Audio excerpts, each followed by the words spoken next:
right, and let me double check that public comments for today. Hold on.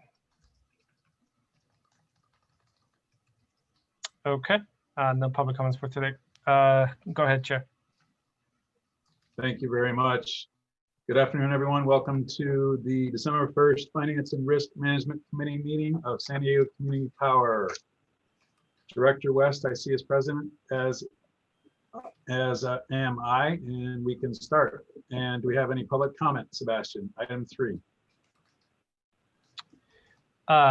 Thank you, Chair. No public comment was submitted for item 3 or any of the other items for today. Very good, thank you. And any items to withdraw or add to the agenda?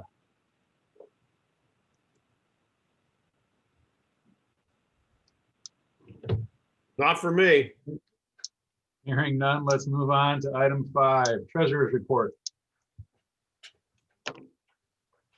I'll take that one. Just to introduce myself, this is the first committee meeting I've been a part of. My name is Mike Maher. Welcome. Yeah, thank you. Part of Maher Accountancy, we assist you with the accounting function and doing a bit of the back office finance stuff as we get some more staff in-house.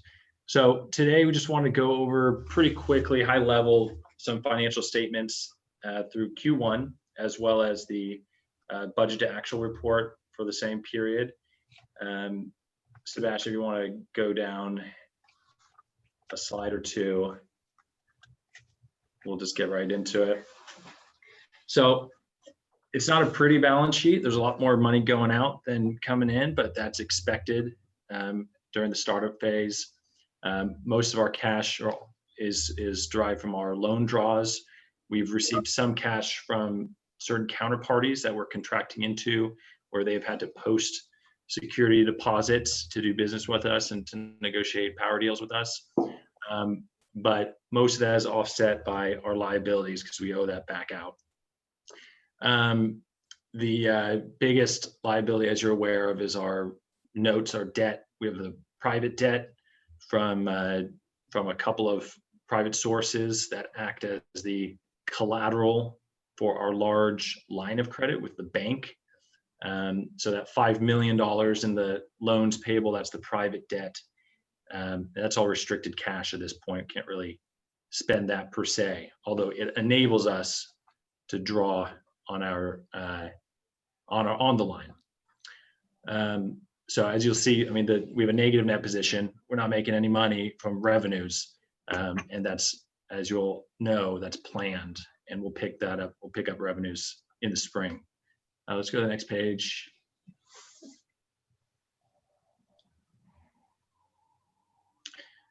So, and this is a very condensed operating your income statement essentially.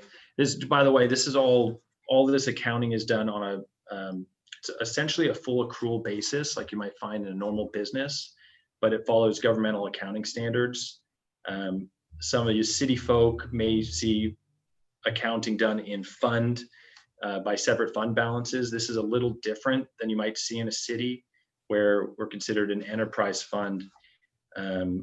So anyway, just pretty very similar to a private enterprise.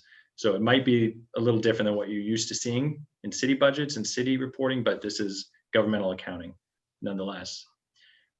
So same story here, money going out, expenses going out, no revenues coming in. We can, the next page is the cash flow statement. Again, telling the same story, most money going out. And so these are official financial statements. We give this packet. It's very light right now. It'll get more complex as the business picks up, but we provide this to various counterparties in the bank, et cetera. So this is kind of your official financial statements. On the next page is the budget to actual report. And this is a little hard to read, probably. There's a lot stuffed into this one page. This is the format of the budget that was approved back in June, I believe. So we wanted to match up where our actual expenses are to date with where our budget expenses were expected to be to date.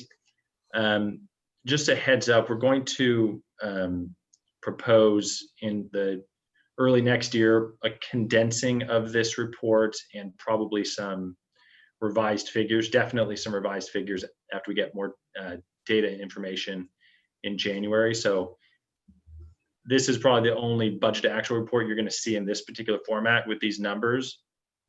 Nonetheless, this is what you approved, this is what the board approved.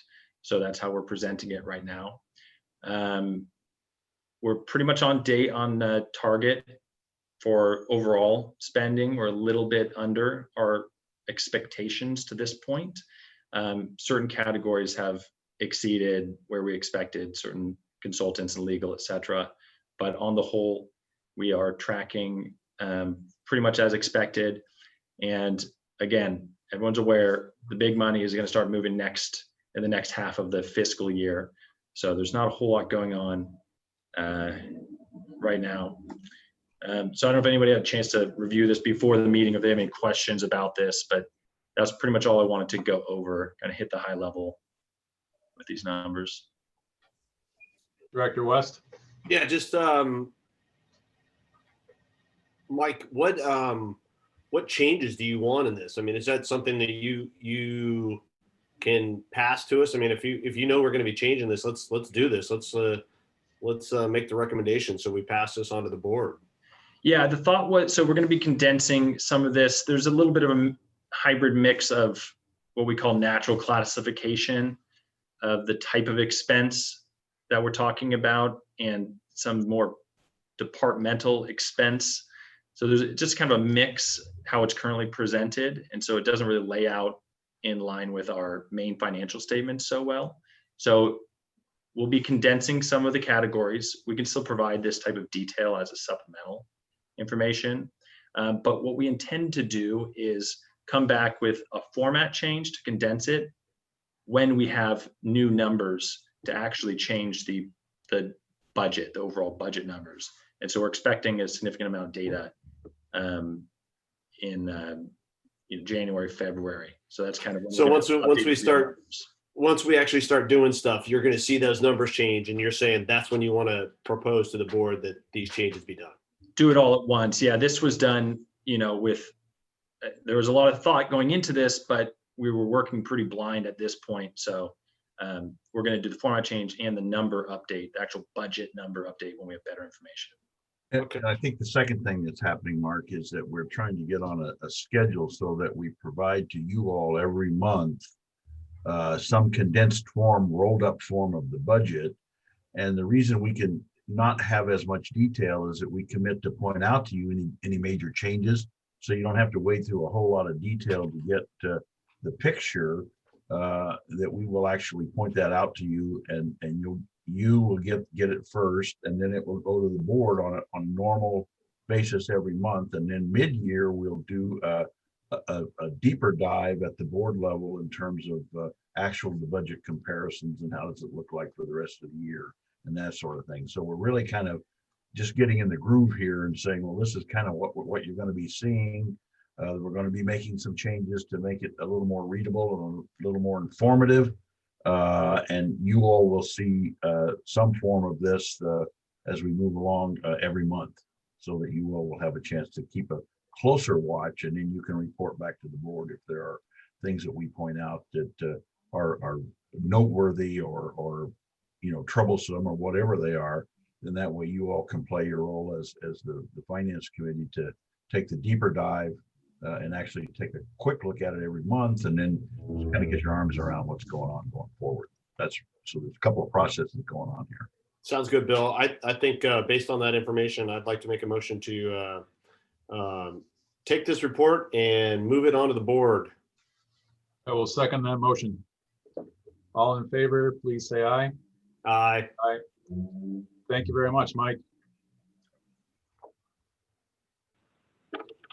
Okay, Uh-oh. moving on to item 6, receive an update on energy resource recovery account. Ty, I hope you've got good news. I have news. Oh, God. Would you say no news is good news? Let me share my screen, and so thank you, everybody. So we're been asked to come present before the committee and discuss a couple of issues. We've got this item and the next item that could have a potential impact on the program's finances. Can everybody see my screen? Yes. Okay. So as you know, one of the issues that's potentially affecting the program is SDG&E's area forecast proceeding. This is where the SDG&E makes amendments to their rates for the following year. It's also where the PCIA is set, as well as the eco-choice rates. This is an annual proceeding, so we will be going through the ERA process every year, and it will be a focal point. And a lot of the activity, unfortunately, happens at the end of the year due to the scheduling, and there are various reasons for that. But nevertheless, can kind of look forward to in future years in this time frame dealing with this proceeding. As you know, SDG&E's November testimony update, which was issued back on November 6th, included some pretty eye-popping figures in terms of the rate reductions. And just let me stop real quick and say this presentation that I'm giving to you is actually the presentation that we gave Brian and I gave, along with a couple of other people, to the Public Utilities Commissioner advisors. So it goes into a bit of detail, but nevertheless, I think it's useful for today's meeting as well. So the November testimony update included a very substantial unexpected reduction in SDG&E's proposed rates, that they're actually seeking to reduce their revenue requirement by over $330 million. The impact of that would be to decrease the system average bundled rate by a little under 3 cents per kilowatt hour, or 12.35%. And just, I think most importantly for us, because it's where we compete, they're proposing to decrease their system average commodity rates, which means the rate for power, by a little over 28%. So why does all this matter? Because obviously, we're a competitive enterprise that needs to set rates in a competitive manner.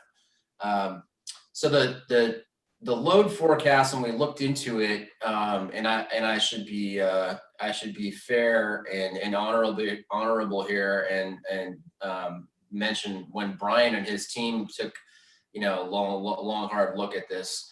They discovered that some problems with the load forecast that was used as part of the SDG&E's testimony update. The load forecasts are really used for two purposes in the ERA proceeding. One is to forecast the generation, the revenue requirement, which means the amount of money that the utility needs in order to break even and then some over the next year. And then in addition, the load forecast is used to determine how much power the utility is actually going to be selling.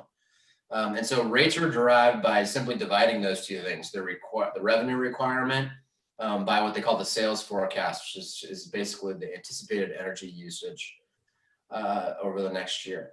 The problem that we discovered, and again, credit goes to Brian and his team for really working through this pretty intensively, is that while SDG&E is taking into account the departing load for next year in their revenue requirement, the load forecast that was used for their revenue requirement, they've simply ignored it for purposes of their anticipated usage or the sales forecast, right? So what that does is they've got the appropriate amount of revenue divided by an excess amount of power. So the denominator in that equation is too large. Now, SDG&E's argument is that the commission instructed them to seek approval for the sales forecast in a different proceeding. We've looked into that, and nothing prevents them from doing what the other two utilities do, which is to propose sales forecast in the ERA proceeding each year. So as you might imagine, this failure to account for the departing load in the sales forecast has adverse consequences for bundled customers and for CCA customers.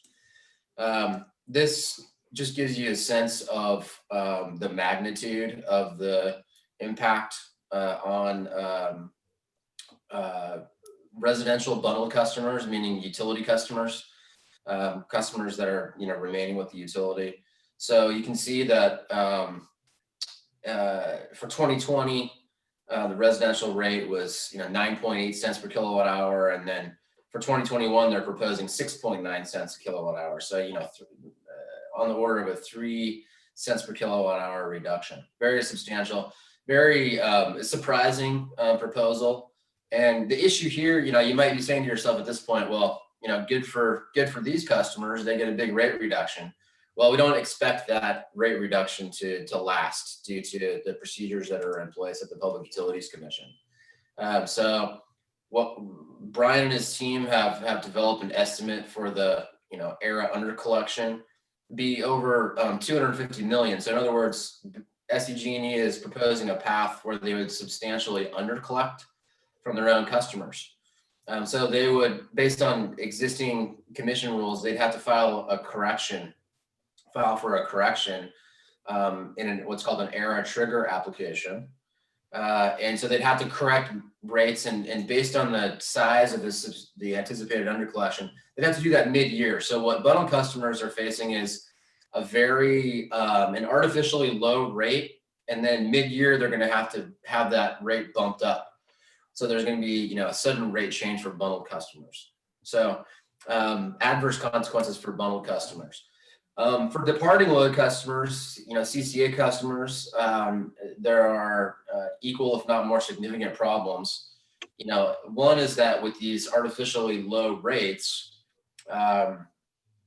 it really creates pretty serious problems and obstacles trying to put a portfolio together. So NewGen's done some calculations here, and we'd have to put together a portfolio, at 2.9 cents per kilowatt hour in order to retain a competitive rate versus SDG&E. And for those on the call who are familiar with power prices, it really can't be done.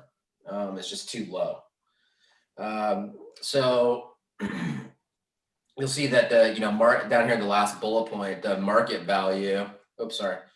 The market values right now that have been derived from other data is about 7 cents per kilowatt hour. So there are some pretty severe consequences, in terms of resource procurement and remaining competitive with this proposal. So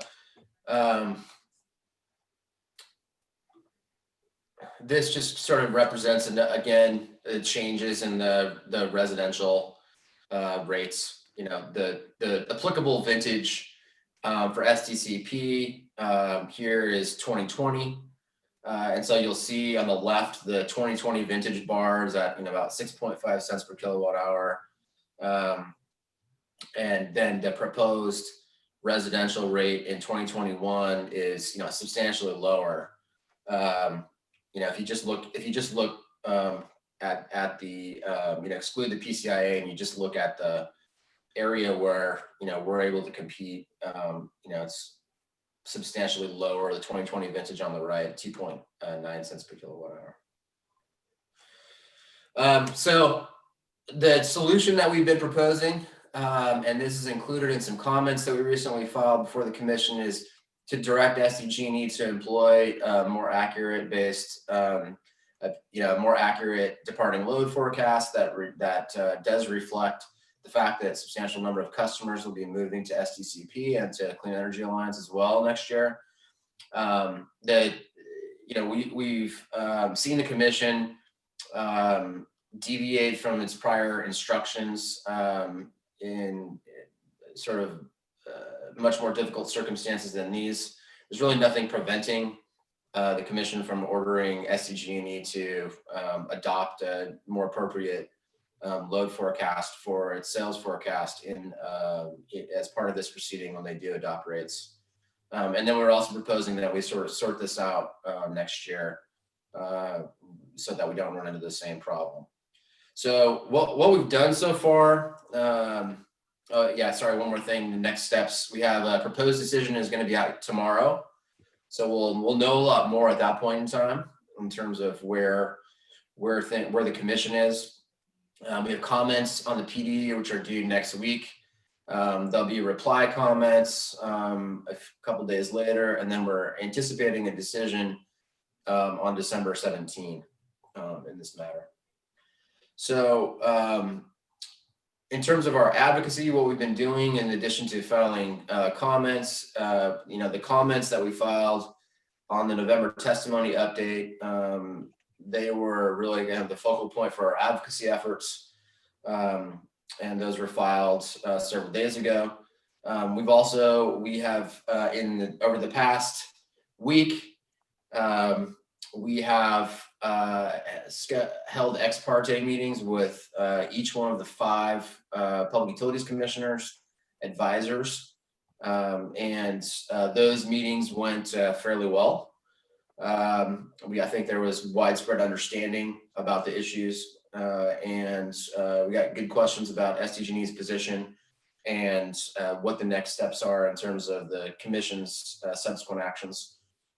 So, I'm glad to report that there was pretty widespread understanding about the issues here, and I think a fair amount of puzzlement about SDG&E's approach. So I think at this point, what we're waiting for is to see how the proposed decision shakes out tomorrow, and then take it from there. In the event we get an adverse proposed decision, there are a number of things that we can do, including, another round of ex partes. We'll obviously be emphasizing these issues in our comments on the proposed decision. And then there are, some other subsequent steps that we've been discussing internally as well.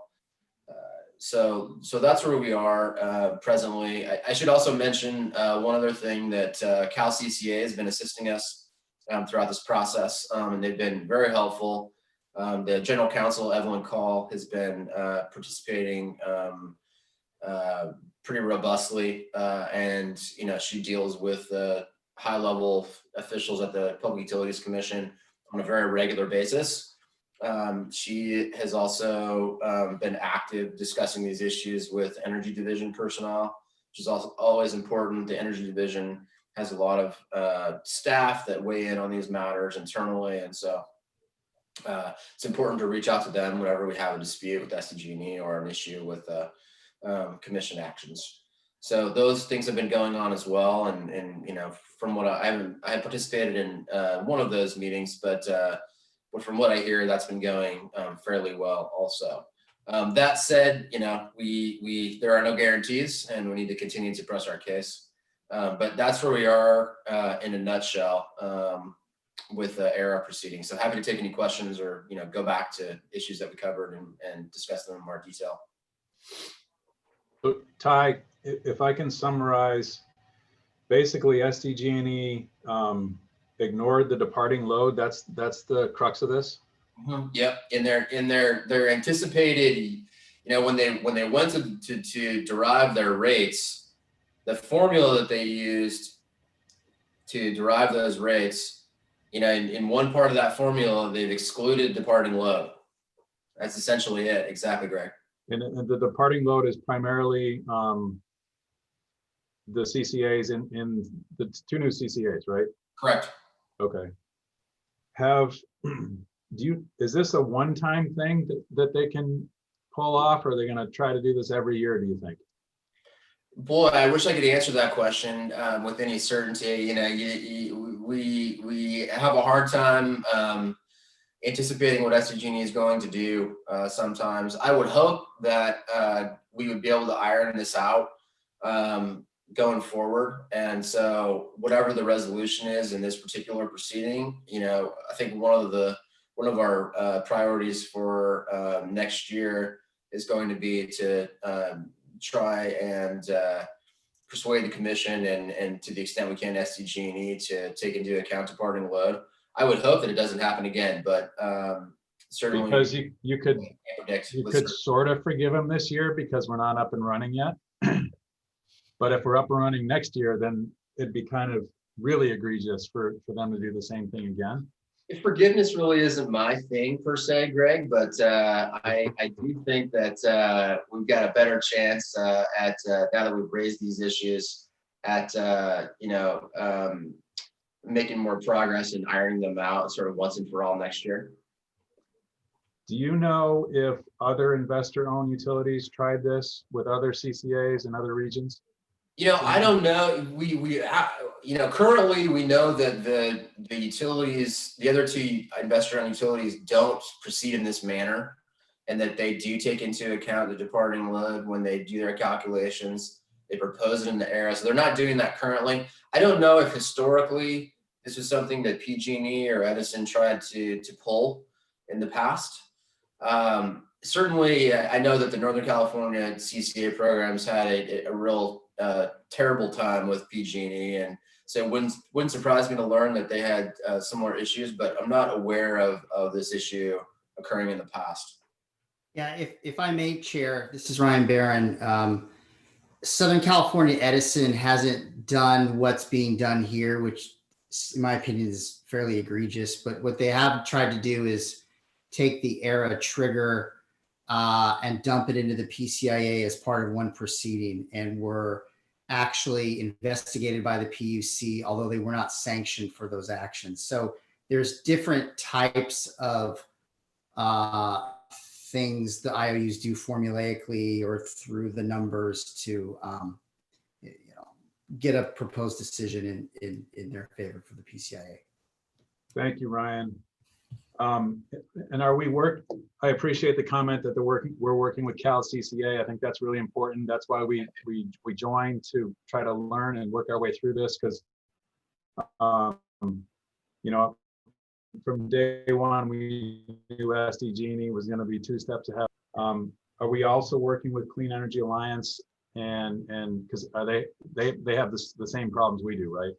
Yeah, CEA is in the same boat, and all of our filings in this proceeding have been done jointly with CEA, and they are also sharing in the cost of the advocacy efforts. So yes, absolutely, they're in the same boat and are pursuing the same steps. And Mr. Chair, may I add to that there is also an external strategy going on outside of the formal process, and that is, we've been having a series of meetings with Civilian and our other consultants who are really connected socially and otherwise to the outside world.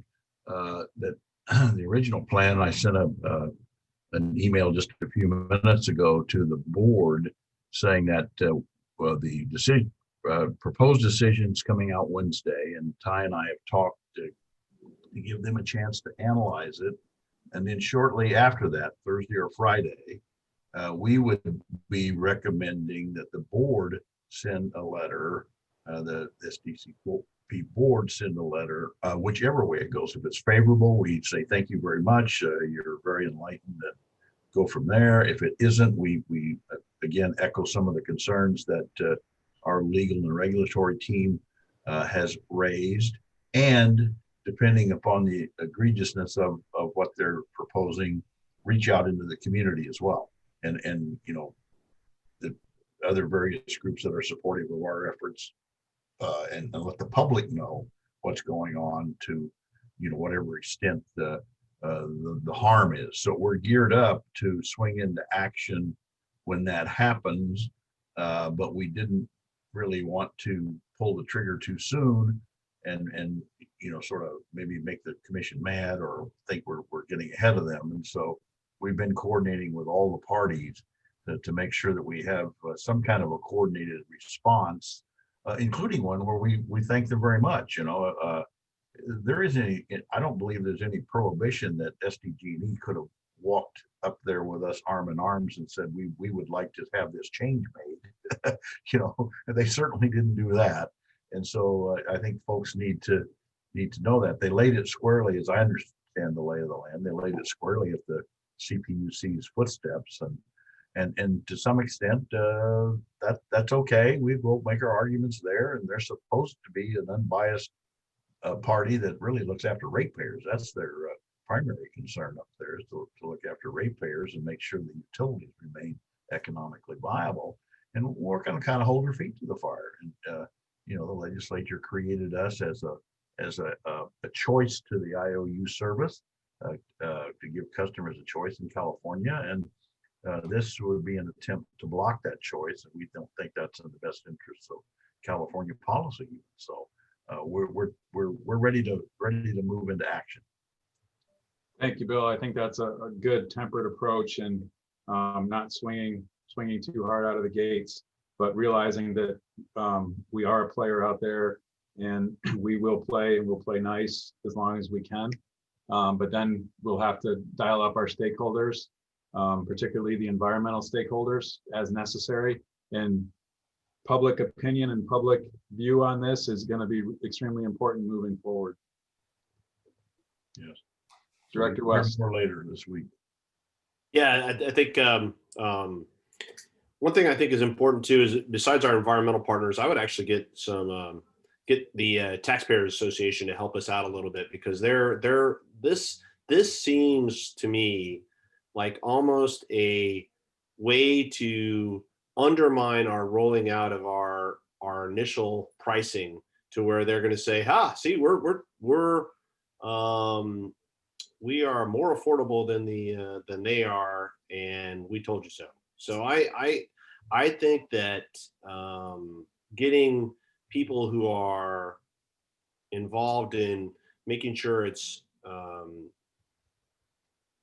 good governance is being upheld would be good, because I definitely think that they're on the surface. There's what this looks like, but if you were to read down inside this a little bit, it looks kind of nefarious in many ways. So I think we should. I made the recommendation that we need to go out and get a big press conference together, because we need to make sure that the public opinion is behind us. Yeah, can we get an update on the decision tomorrow? Is it possible to email us so that we know what's going on, and what, hopefully the decision is favorable, but if it's not, what do we do next? Because we need to move fast, because we don't have a lot of time. Right.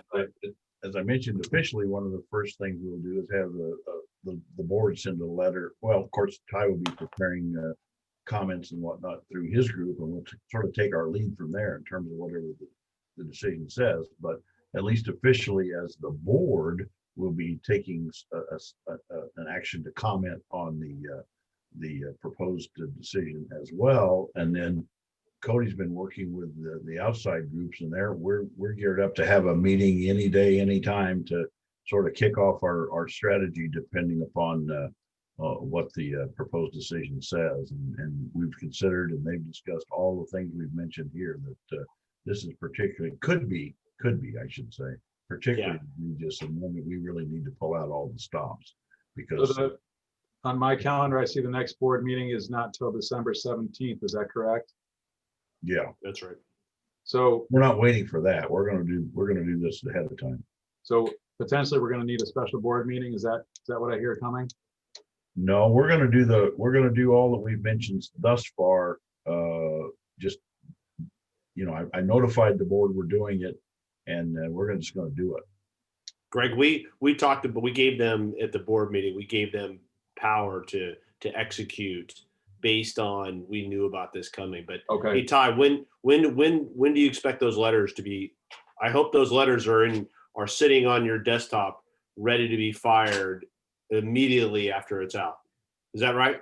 That would be the plan, Mr. West. We would be getting those out, very shortly after the proposed decision, if it doesn't go our way. Good. And I've discussed this with Mr. Carnahan and in some detail. So we sort of have a plan together, and we, whichever way the decision goes, we know what we're going to do with respect to the letter. I actually started drafting it last night because the original plan was we were going to send it on Wednesday before the decision. And so we talked last night and said, well, it probably has more impact if we know what the decision says, because we can either be kinder or angrier depending upon the tone of the decision. So yeah, that effort's already started. Good. Very good. Well, thanks, Ty, and thanks, Brian, for your work on this. And it's challenging stuff, I know. Appreciate that. Thank you. Anything else on this one? Hi, I think you need to hang a painting up or something in that room. I know, it's pretty bare. I know. My It decorator's is. on vacation right now, so when she gets back, I'll tell her that we're getting negative press on our background here. You got it. You should took the bars off. Looking forward to the update from tomorrow, what they Yes. say. All right, moving on to item 7, update on financial security requirements. All right, this is me as well. So let me share my screen as well, or again, rather.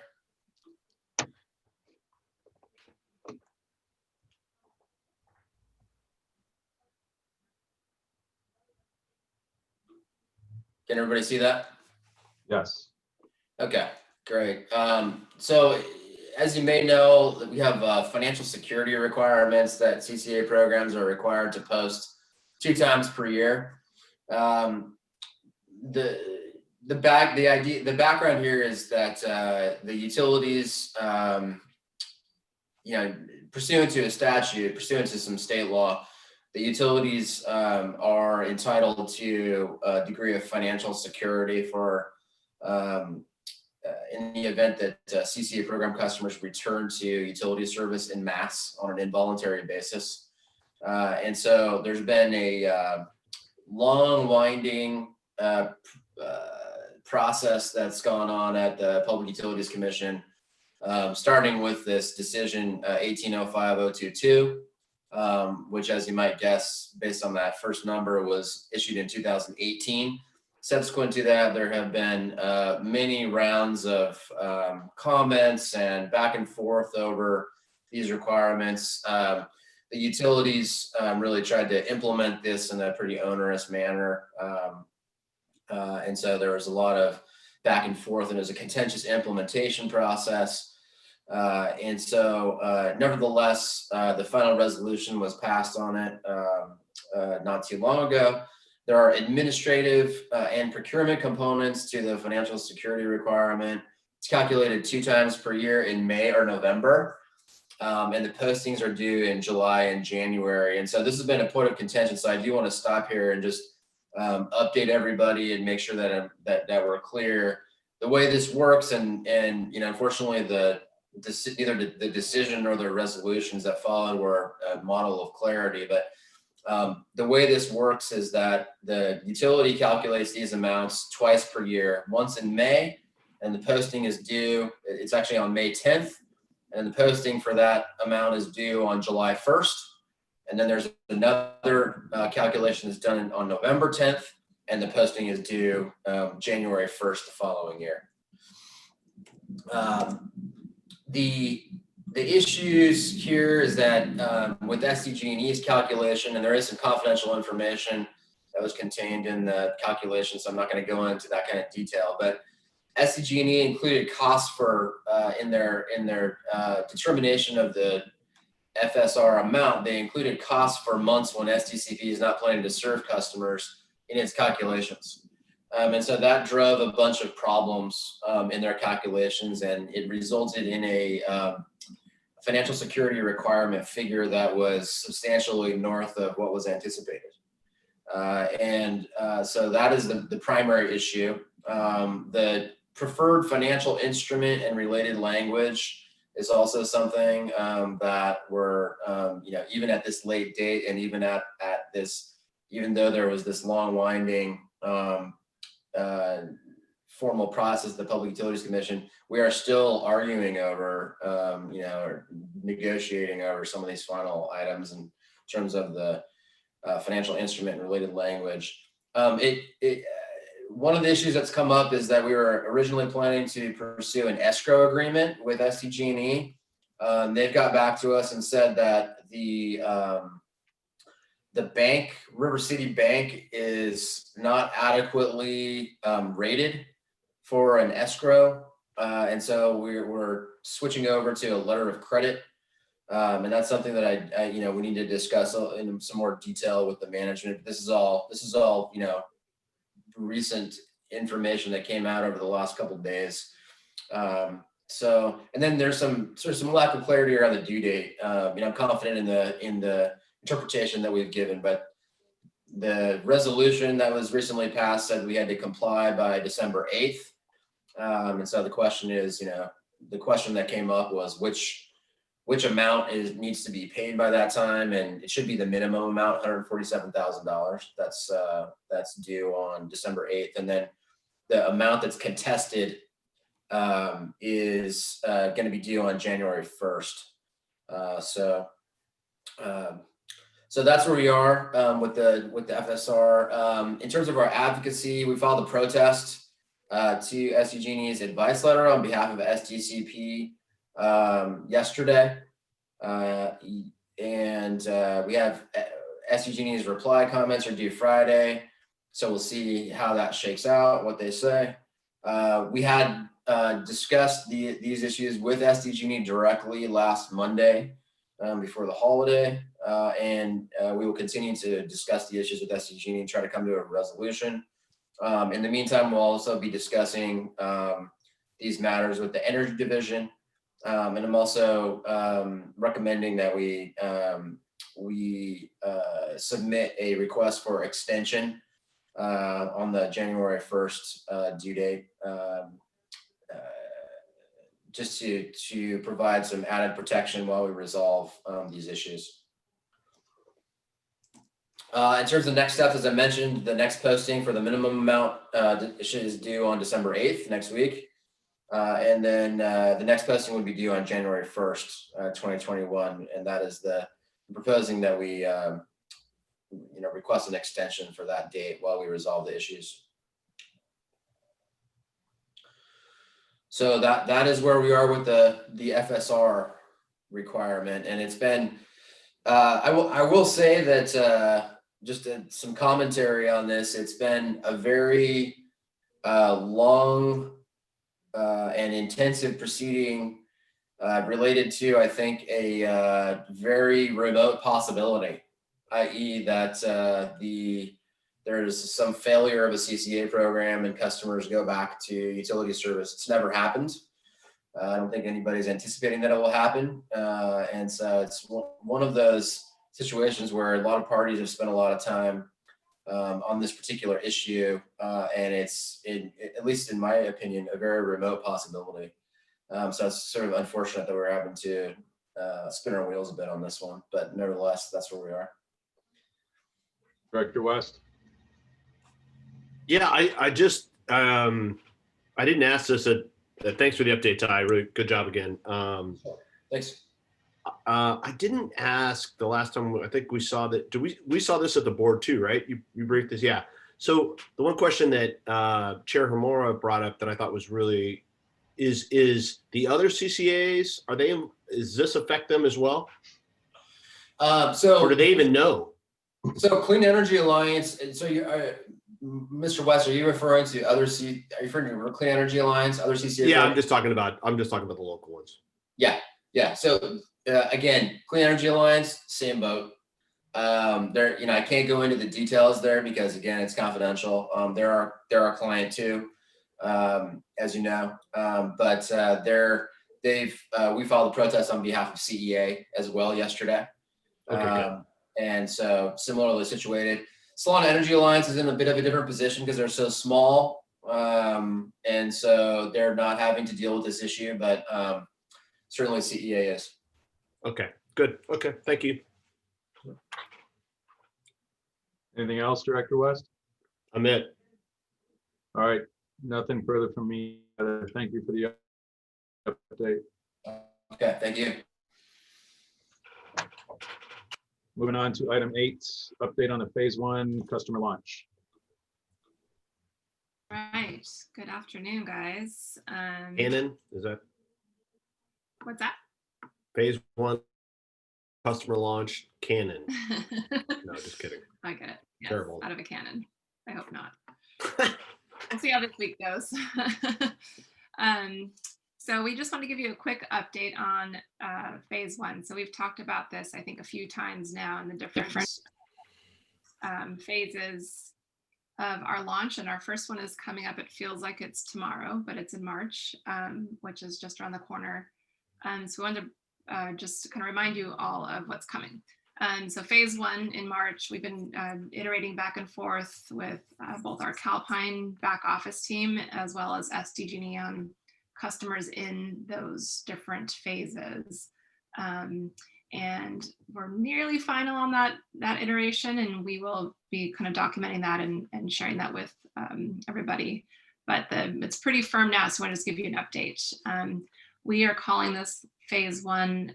It's our municipal, and we're calling it quasi-municipal accounts. This, if you recall, the timing of the launch coincides with SDG&E's customer information system update. They'll be right in the middle of switching over from their old legacy system to their new one, and have agreed, rather than delaying our entire launch, to launch our first set in their old system and then transition them over behind the scenes. So the municipal accounts, obviously that's self-explanatory who those are. It's all of our 5 member cities will be enrolled right off the bat. And then we're adding these, what we're calling quasi government accounts. I don't know if that's the best description, but it's the term we've been using. I just pulled up with this massive spreadsheet, just pulled up for your 2 cities, who that would be. And it's typically across the board, things like school districts, water districts, those types of things that we felt that either the board or we, cities have relationships with, that they'd be willing to kind of be in the first group with us. It's in total, there's 5 member cities, there's 5 different customers, if you will, plus about 45 additional customers in that first phase. So looking at just the data for your 2 cities, in addition to your own municipal accounts, there's things like Grossmont Healthcare District, Helix Charter High School, a credit union, and that's just about it, actually. Is the airport? Are we taking the airport on that one? Yeah, I just filtered for your 2 cities, but yes, we are. They are in phase 1, and I believe they're excited to be this important. Perfect. Yeah. So what we're trying to figure out is how best to communicate this with you all. And there's a lot of confidential data that we can't share, but we can share a public list of those customers in phase 1, because it would be helpful for the board to know who's in that way, if they have any relationships, or can kind of start helping with the word of mouth outreach we're doing. Of course, we're working with Civilian, our marketing firm, on more comprehensive outreach and engagement to customers, but you all are going to start to get questions or things like that, so I want to make sure you're informed as well. So that's primarily As the board member at the airport, I got that one. Perfect. Great. You can cover that for us. Anything else you want to add, Bill? I see you turned on, or your camera, or anybody else. Any questions? No, that's good. I think it's a good news report, and it's starting to engage some of our customers. And so we'll have several faces out there that are saying hopefully nice things about us. So I think that's a big step forward too. I think the great thing about this is, Cody, I think is important that you highlighted on is really just this is so important to have the good PR piece as this rolls out, and making sure that it is widely disseminated and well, depending on how it goes. I mean, I expect it to go well, so we just want to make sure that we've got good PR behind this, and almost like check, first phase 1 done, so making sure. And Yeah. quite frankly, Mark, Chairman Joe and I have been talking about maybe even suggesting to you all that if you want to have between now and then some information like Cody has shared with you in terms of the timing, et cetera, it might be beneficial for you to make a report at a council meeting. Yeah, Maybe, as a member of the board, if they used to sometimes go around the table, does any council member have anything to report? And that would give us kind of a little bit of a boost and certainly make sure they were directly aware of what's happening in phase one as well. I agree. I think that that's super important. I know that every one of us will give our council reports about what we're doing, and I think that that's very important to get that out and making sure that we're doing that. So yeah, I complete agreement. We'll put together a little bit of an information packet that you can, some bullet points and whatnot that you can use to present some of the facts and whatnot. And that, probably should happen like in February or January or February. Certainly March is maybe a little bit late. So Yep. That'll be the target. Perfect. Yeah, as soon as you can get that, like a one pager together, Councilmember Baber and I have discussed this already and definitely wanting to reach out to those customers ahead of time and let them know what's going on. Good. We're also working with your staff members that attend our kind of member city staff meetings, to offer presentations to your different councils as well. So we'll include this information in there. Any way that we can get the word out to make this initial launch as smooth as possible is going to be important to us, right? And it's new. It's going to be, we're going to be testing out a few things, but we think with a friendly audience, it should be a nice, smooth phase one. We're also, one other thought, sorry, we are similar to what SDG&E has. They have account executives that go to all of your offices and meet with you all probably regularly. We'd like to bring on that as part of our staffing team to make sure, at least for some of our larger accounts, and especially rolling into phase two, that we have some folks that can do some individualized outreach and make sure that any specific questions or concerns of our bigger customers are addressed. I love that you said that, Cody, because I said that at the board meeting, and yes, that is exactly what we should have. Perfect. Thank you. That's all I have, unless there's any other questions. Thank you, Cody. All right, moving on to item 9, net energy metering policy discussion. I think Paul's going to do that, right? Yes. I am. Yes. And then I'll have control of the slides. Just let me know the next slide and we'll move forward. Sure. Hi, everybody. Paul Soko, manager of product design and implementation over at Calpine Energy Solutions. Sorry, I just started a new position this week, actually. So had to remember what that new title was. Congratulations, Paul. Thank you very much. I appreciate that. So, as part of my work here at Calpine, 19 implementations over the last 10 years. It's been quite a fun ride. So it's nice to be able to participate in these in this type of meeting to provide you with some information regarding some of the programs that STCP will be running. So in this context, we'll be talking about net energy metering. So as a program, and then I assume that's going to be created into part of a policy that's going to be approved then by the board. So next slide, Sebastian, please. So just a quick remedial for the group. I'm not going to assume that everyone here has an intimate knowledge of net energy metering. I'll go through these pretty quickly. In the later slides, I'll move a little slower, just to give us a little bit of a basis of our discussion today, or at least my presentation. So as net energy metering, it's a special billing arrangement that provides credit to customers with self-generation systems. Typically, that's photovoltaic or solar panels, rooftop solar, and that those credits that for over generation that their solar systems they generate is assessed at a retail value according to their rate schedule. The customer's electric meter, if they don't have quote unquote smart meter or a meter that can be utilized to track this kind of new inner workings, of their electricity system, keeps track of the electricity both consumed and generated by their system. That tracking occurs over a 12-month period. It's also known as the relevant period. It starts on when the customer commences with their net energy metering, and when their panels quote unquote turn on, and then up to 12 months.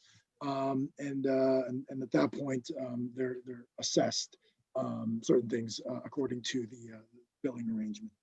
And again, customers can earn credits for excess generation, both either intra-month and also inside of that relevant period. Next slide, please. So as far as San Diego Community Power is concerned, the eligibility criteria, it wouldn't be any different than say SDG&E. It's open to residential and commercial customers. I think generally that's under 1 megawatt of a 1 megawatt system. Any current or future NEM customers with SDG&E would also be eligible for net energy metering with San Diego Community Power. There are various different rate schedules. This is not an exhaustive list, but this is a list of the most common. So it's a regular net energy metering customer, your NEM-V or virtual NEM, and then also virtual or VMASH, which is your multi-family affordable solar housing rate schedule. And the latter two makes it so that a building, whether it's a condo or an apartment or some sort of multi-family unit, they can have one rooftop solar that then kind of feeds the individual meters that are tied to that building, or they're just assessed or allocated accordingly based off of the production of that rooftop unit. And at this point, we're currently on NEM 2.0, but NEM 1.0 customers that are grandfathered are also going to be eligible. NEM 2.0 customers are eligible. And if in 2022, when NEM 3 is in place, we'll work over the course of 2021 with SDCP staff to ensure that the NEM program that SDCP is going to be providing accommodates customers on NEM 3 as well. Next slide, please. Okay, so as far as net energy metering enrollment, Cody talked about the phase 1 customers that are March. None of those customers or none of those accounts are currently served with SDG&E under net energy metering. We'll use this kind of 2021 to determine various different aspects of the program, and net energy metering, being one of them. Is waiting until phase 3, the phase 3 enrollment in early 2022. However, customers, and then in 2022, customers are going to be enrolled with SDCP according to the end of their relevant. And that's an important thing to note, because in the past, some CCAs have enrolled customers in the middle of their enrollment period, which triggers the relevant period, which triggers a true up with the utility. So, generally they're used to 12 months of a relevant period whereby, and I'm putting it in simple terms, 6 months out of the year they are consuming or generating electricity, and 6 months out of the year they're doing the opposite. And so they're either accruing charges for half the year and then spinning those charges down with some excess generation, or the opposite, accruing credits over the half of the year and then spinning those credits down with excess consumption. The problem with truing up customers early is that we may affect their status in that relevant period, where if they haven't been able to spin down the excess charges that they have, they may be assessed with a large bill, or if they have credits that they have accrued, they haven't been able to use up those credits on with retail consumption. So they may lose out on some of those credits. So that enrollment then will happen as customers are trued up by SDG&E. SDCP will enroll them so that it is seamless, and the relevant period will end with SDG&E and start anew with their enrollment with SDCP. And we think it's more seamless that way.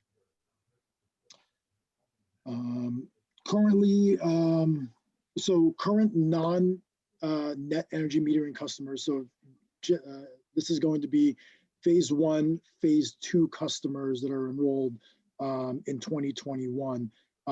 They can still switch to NEM, and they will retain their status with SDCP. They'll just be on a new rate schedule, which makes creating and approving this a policy, or creating this program and subsequent policy, is important to do now, because even though we're not enrolling any NEM customers, at some point in 2021, any customer that's currently being served can become NEM if their interconnection agreement is completed with SDG&E, and so we need to have a program or a policy in place.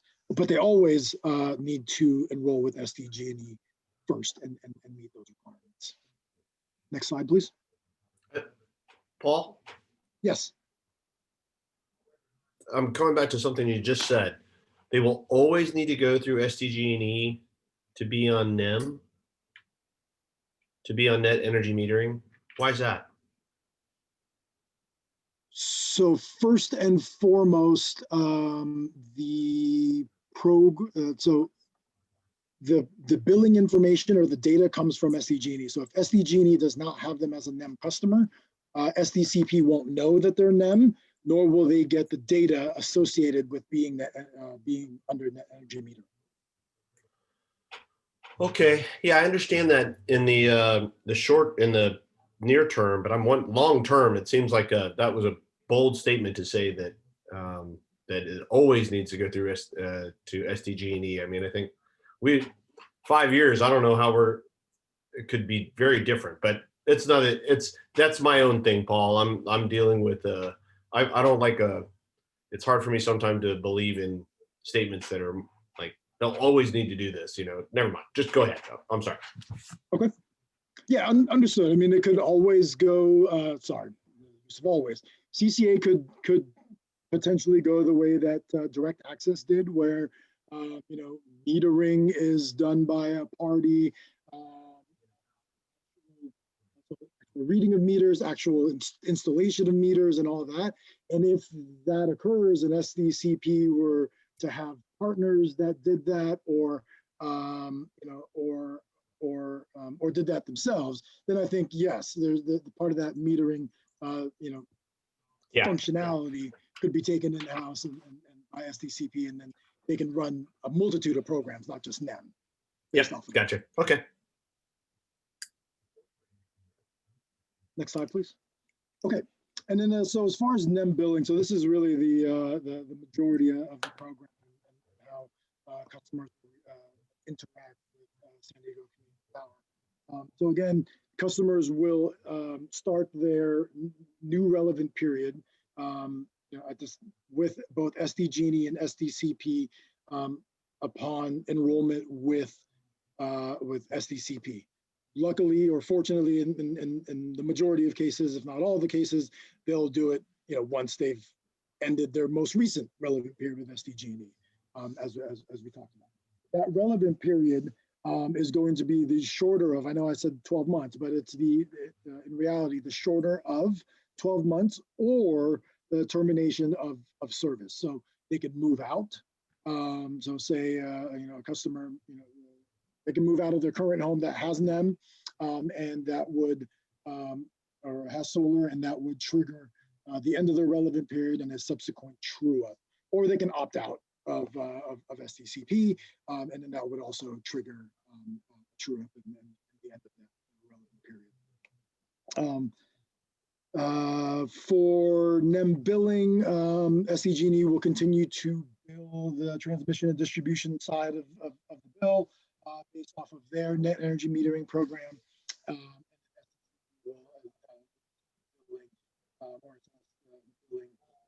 For the generation side of the bill and present that to SDG&E. There are differences though with commercial and residential customers, and I'll go into that in the next slide, next couple slides. So for residential billing, so similar to SDG&E, the proposed SDCP program is that consumption and generation is tracked for the entirety of the relevant period. In this format, customers won't receive any billable charges from San Diego Community Power on a month-to-month basis. However, they will on their bill still see the activity over the last month. So whether they consumed or generated, and then also will be tracking for the entirety of the relevant period, the kilowatt hours, the net kilowatt hours, whether they're net consumers or net generators, as well as the dollars associated with either that net consumption or net generation. So they know where they are, at that point in time. At the end of the relevant period, they are trued up, and the value at that point is assessed. If they are net consumers, the charges will then be presented on their next bill, and then they're due and payable. If they are net generators, the kilowatt hours are credited with the net surplus compensation value. For SDG&E, just to give you guys a little bit of a background for SDG&E, they use I think a rolling 18-month average of the wholesale price in the territory, in the DLAP, default load aggregation point. So anyway, so it's a market price or wholesale price for that energy, and it changes month to month based on that rolling 18. At this rolling 18 months, I'll stop there. Next slide, please. For commercial billing, consumption charges, and this is similar again to SDG&E, consumption charges are due monthly. So if in month one, if a customer consumes energy or consumes more energy than their system generates, we'll calculate those charges and present that customer with the bill, and they'll need to pay that. Excess generation, however, is tracked. So if in month one they are net consumers, we present them with a bill and they pay. If in month two they are net generators, we'll calculate that the amount of credits that they have based off of their rate schedule, and show them that credit on their bill, and then then they'll be able to use that for future consumption. So if in month two they generated $100 in credits, in month three, if they consume $200 in electricity, we'll remove $100 from their escrow or their credit, and then present them with a $100 bill. Or if they have $100 credit and they only consumed 100, and it offsets straight, then we present them with a bill, but it's for $0. Again, at the end of the relevant period, if they are net consumers, then the charges are created, and then they're due and payable. If they are net generators at that last month, their credits are also valued at that net surplus compensation amount. Next slide, please. Okay, so at the end of the relevant period, so similar to both, the bill the bill and/or credits presented to the customer.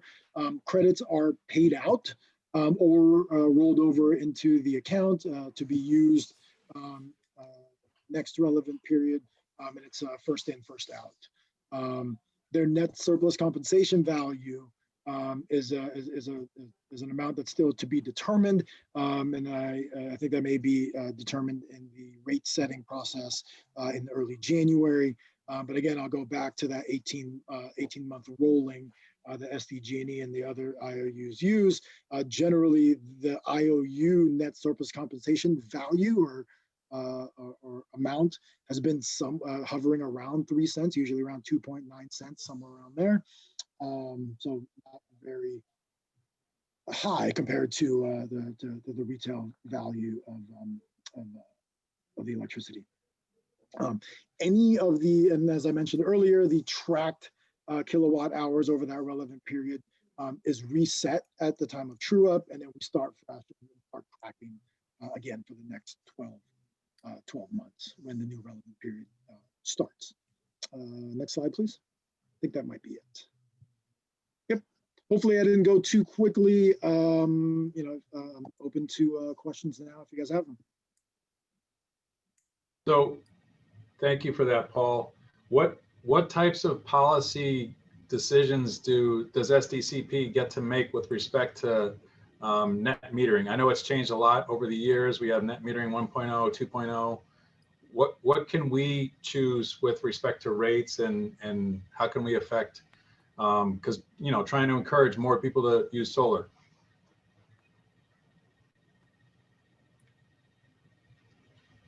I'm happy to answer that. Yes. Staff, but whoever wants to take it. Director West, do you want to take it? No, I'm good. I'm good. I nominate Paul. Take it away, Paul. There's certainly a lot of there's certainly a certain amount of flexibility on your end. With NEM 1.0, NEM 2.0, that's those have generally been,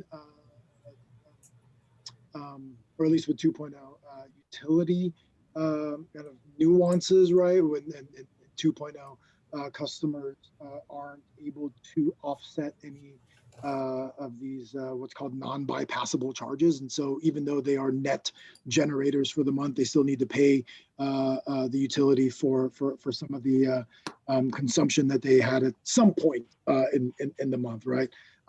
So what can you control? You can control how they're billed, what they're billed on, eligibility to some extent, right? You don't have to take everyone who's under SDG&E's NEM. The value of that net surplus compensation, the length of their relevant period, even, but I think there's to some respect, customers have had an understanding of SDG&E's program, and we want to make the transition, at least for a little while, as seamless as possible, so that they're not afraid of what's going to happen now that I'm now an SDG&E customer and an SDCP customer. So we want to provide some sort of continuity, but I think there is some flexibility as CCAs have the ability to set rates and set programs on your own, outside of what the utility does. Hey, Paul.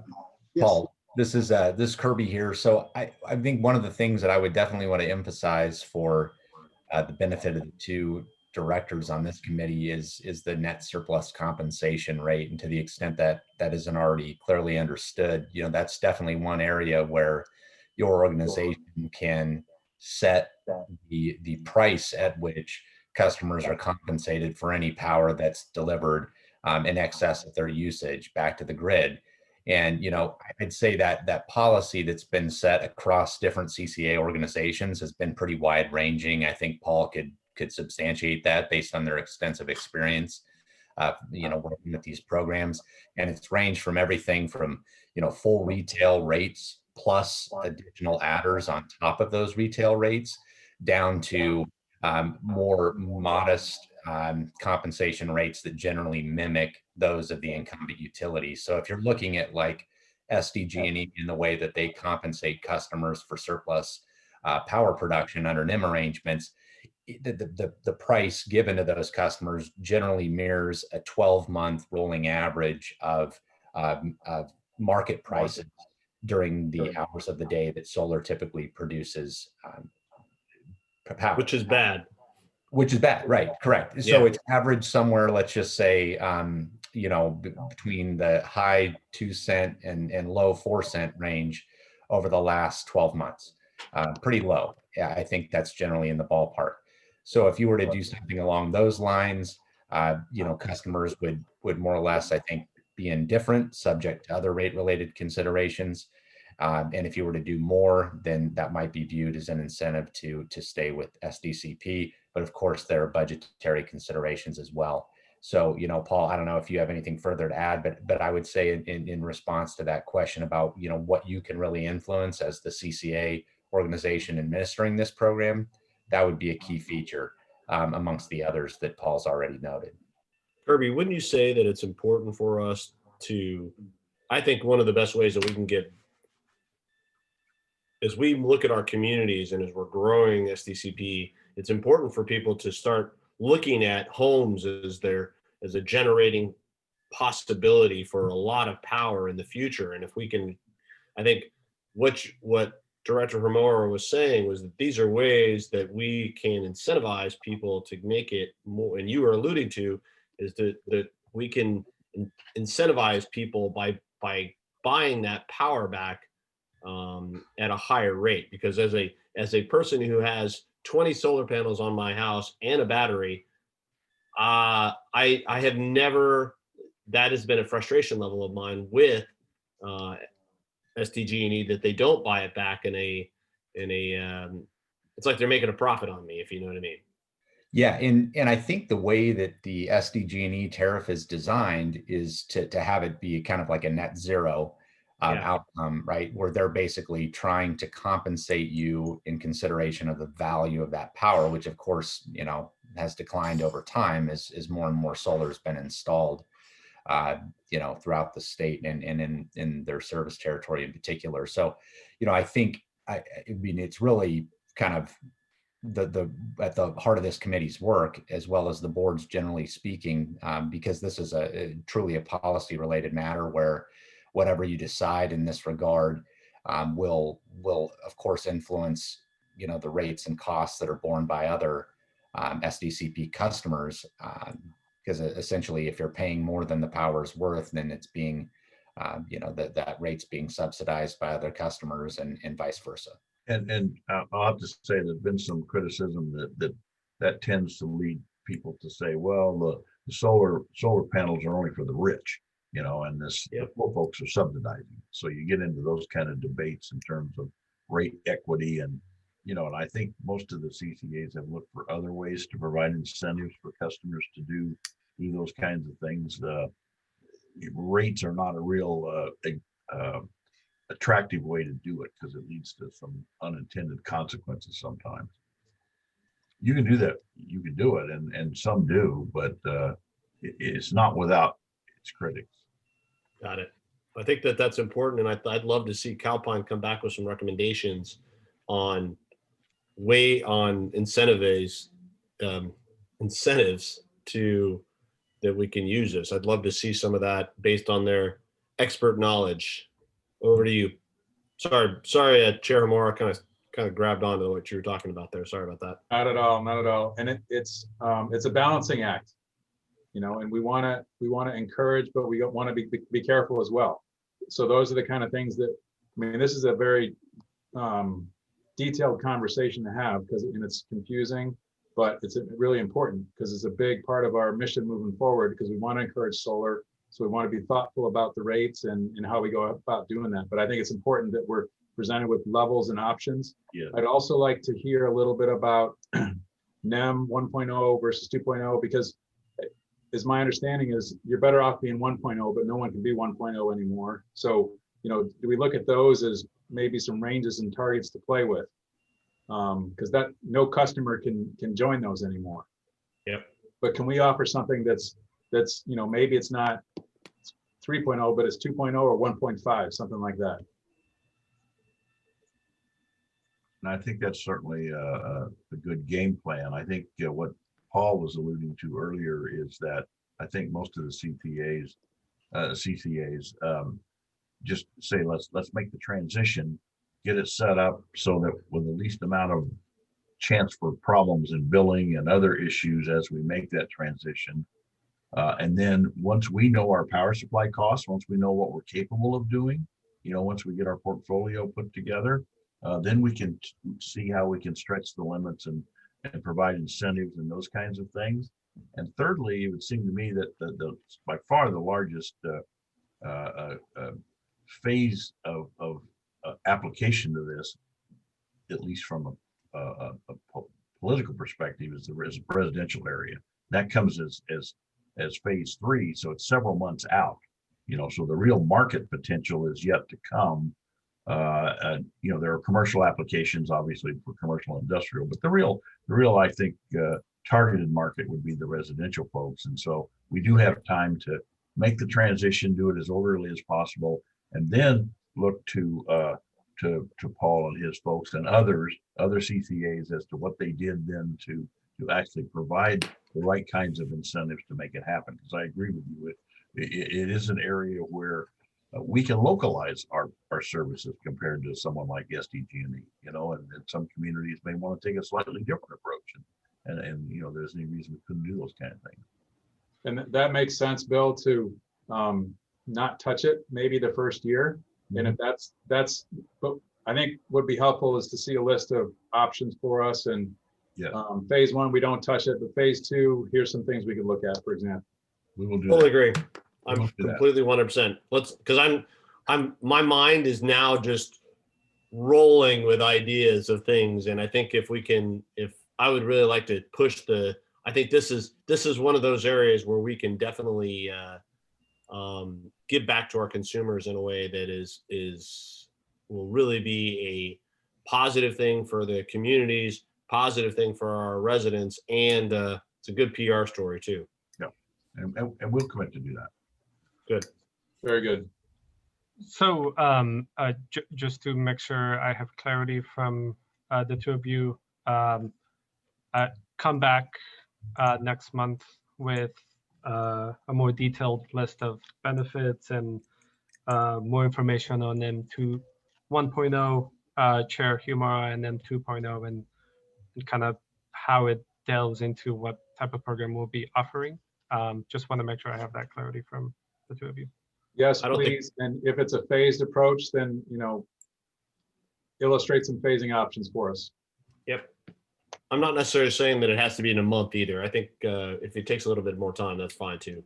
It's up to you, Chair, but I would like to check with Paul just to make sure. I think he would probably recommend we go ahead and keep implementing on the schedule. I would be a little bit concerned if we're saying, let's put it on hold. No. I realize it's not as time sensitive as some of the other things, but I think for reasons Paul indicated, timing of matching with the whatever you call the time periods and exit times and that sort of thing.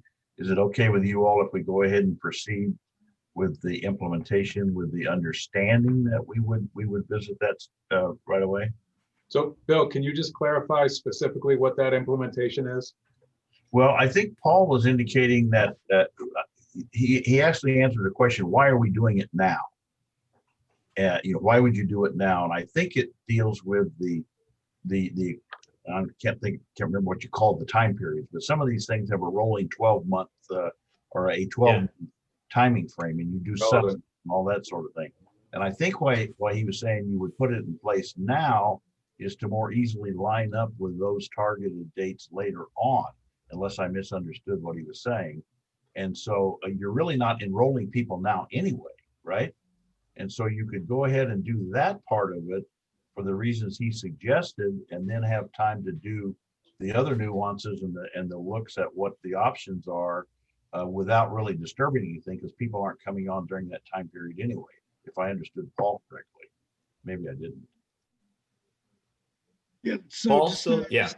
clarify, so even though we're not enrolling NEM customers in mass until 2022, like I mentioned earlier, in phase 1 and phase 2, we're not enrolling customers in NEM. However, some of those customers may change to NEM before we start our mass enrollment of NEM customers in 2022. And when that happens, you need to have a billing program or a NEM program where you can bill customers according to that program. Otherwise, the alternative would be declining NEM customers, returning them back to the utility, and then it's more difficult to get them back to you, once they've already gone back to the utility. Plus, there's a cool down period and all that. So, of a year.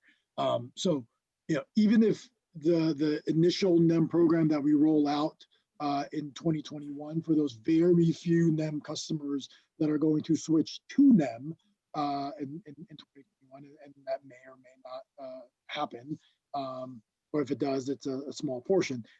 You at least have a way to bill them, and then for their first year, and then going into 2022, if there's going to be changes to the NEM policy, we can do that for the customers that were enrolling en masse starting in phase 3.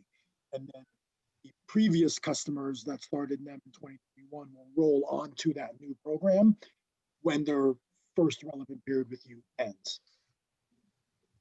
So is it the recommendation then just to enroll NEM customers using existing rates and structures at this as their relevant time period comes up?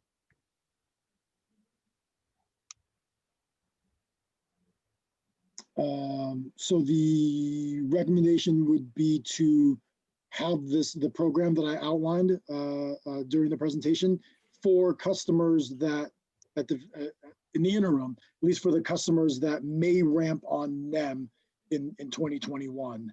And then while we work on having a different program, and that can be implemented in the middle of 2021 or at the start of 2022, if you so choose. But we need to have some sort of policy and a billing ability to bill NEM customers in 2021, going into March, really. I think Paul, I'm going to be, I think what Director Hamor and I are saying is that I think we're going to give you the latitude to move forward with these NEM customers, but we really want you to come back to us with some more information on ways that we can improve this program to make sure that the NEM is better for, it's a better program that's out there. And we want to base it on some of your experience you've had from different CCAs around. So roll the program out as you're seeing is what we need to move forward with, and come back to us with some more information on how we're going to make the SDCP NEM bigger and better for our communities. Is that all right, Director Hamor? Yes, it is. So right now we're going to have NEM 1.0, but very quickly it'll be replaced by NEM 2.0. Or whatever, yeah. For us. NEM SDCP 2.35 or something. Yeah, exactly. Yes. Whatever the book says. Yep, got it. Yes. Okay, that's very much appreciated. We'll work with the Calpine team to lay this foundation forward. I'm already thinking for phase 2, Paul, when we're having the commercial customers roll in, perhaps we could do something there. But more detail on that later. I also wanted to. Can I make one more suggestion there, Seabass? Of course. Please. So Calpine, when you bring the briefs to us in the future, instead of just saying questions, please put on there on your last slide recommendation, what your recommendation is, so we're clear about that. Okay. Understood. Thank you.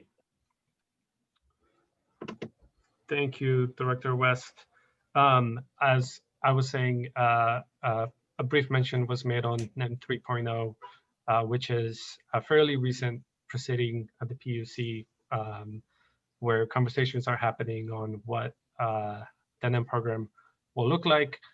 I know that Ty has started to get involved amongst the many proceedings that he's involved with.